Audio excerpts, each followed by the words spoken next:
दलित मतदाता अखिलेश के साथ मायावती की अपील नहीं आई काम।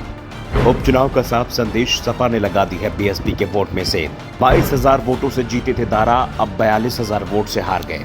मऊ जिले की घोसी सीट पर बीजेपी के प्रत्याशी दारा सिंह चौहान को 42,000 वोटों से हार मिली है।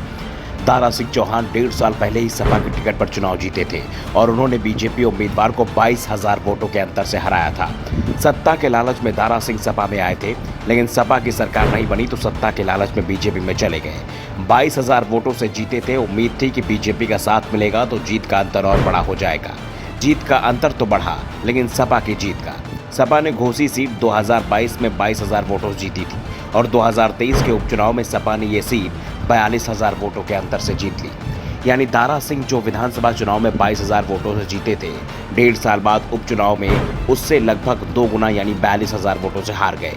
2022 में मुकाबला तिकोना था। बीजेपी, सपा और बीएसपी के बीच मुकाबला हुआ था। बीएसपी उम्मीदवार को 21% वोट मिला था। बीएसपी के वसीम अहमद 54,000 से ज्यादा वोट लेकर तीसरे स्थान पर थे, जबकि उपचुनाव में बीएसपी का उम्मीदवार ही नहीं था। मायावती ने भी अपने कैडर और बीएसपी समर्थकों से अपील करते हुए कहा था कि बीएसपी का मतदाता या तो अपने घर पर ही बैठे वोट डालने ना जाए और अगर जा रहा है तो नोटा का बटन दबाए। लेकिन जिस तरह सपा के वोटों में बढ़ोतरी हुई है, उससे एक बात तो साफ हो गई है कि बीएसपी चीफ की अपील उनके मतदाताओं ने सुनी नहीं है। तभी तो 2022 में सपा को 1,08,430 वोट मिले थे, जो 2023 में बढ़कर 1,24,427 हो गए। घोसी सीट पर 1.5 साल पहले सपा के टिकट पर 1 लाख से ज्यादा वोट हासिल करने वाले दारा सिंह चौहान जब बीजेपी के टिकट पर लड़े तो उन्हें 81,668 वोट मिले, जबकि 2022 में बीजेपी को 86,214 वोट मिले थे। यानी दारा के चुनाव लड़ने से बीजेपी के वोट करीब 5,000 घट गए। ऐसे में सवाल उठ रहा है कि गुस्सा बीजेपी को लेकर था या दारा सिंह चौहान को लेकर। दारा सिंह के बार बार पार्टी बदलने के चलते घोसी के लोग भी नाराज दिखाई दे रहे थे और बीजेपी को पहले ही दिन से इस बात का एहसास हो गया था, जिस कारण से बीजेपी ने इस सीट पर पूरी ताकत झोंक दी। लेकिन चुनाव परिणाम बता रहे हैं कि बीजेपी की कोशिश कामयाब नहीं हो पाई।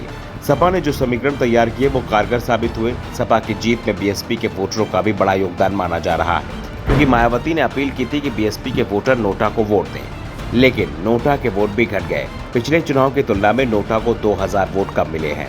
बीएसपी का वोट सपा के पक्ष में जाना मायावती के लिए चिंता की बात हो सकती है।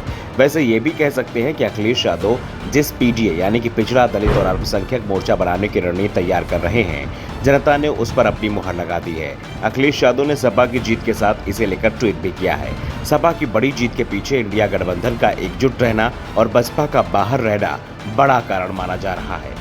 सपा के वोट प्रतिशत में इस बार जबरदस्त बढ़ोतरी हुई है। उसे 57% से ज्यादा वोट मिला है, जबकि 2022 में करीब 45% वोट ही मिला था, वो भी तब जब ओपी राजभर इस बार बीजेपी के साथ थे। ओपी राजभर ने सपा को हराने के लिए न सिर्फ पूरा दम लगा दिया था, बल्कि अखिलेश यादव के लिए कई आपत्तिजनक बातें भी कही थी। अब चुनाव बाद उनके सुर बदले भी हैं। जिस तरह से घोसी में बीजेपी को हार मिली है, उसके बाद से अब बीजेपी के लोकसभा चुनाव में सभी 80 सीट जीतने के दावे पर भी सवाल उठने लगे हैं। यूपी के सीएम योगी आदित्यनाथ लगातार दावा कर रहे हैं कि लोकसभा चुनाव में बीजेपी यूपी की सभी सीटें जीतेगी, लेकिन जिस तरह से घोसी में उसे हार मिली है, उससे साफ है कि ऐसा संभव होता नहीं दिख रहा है। Bureau report, the such India.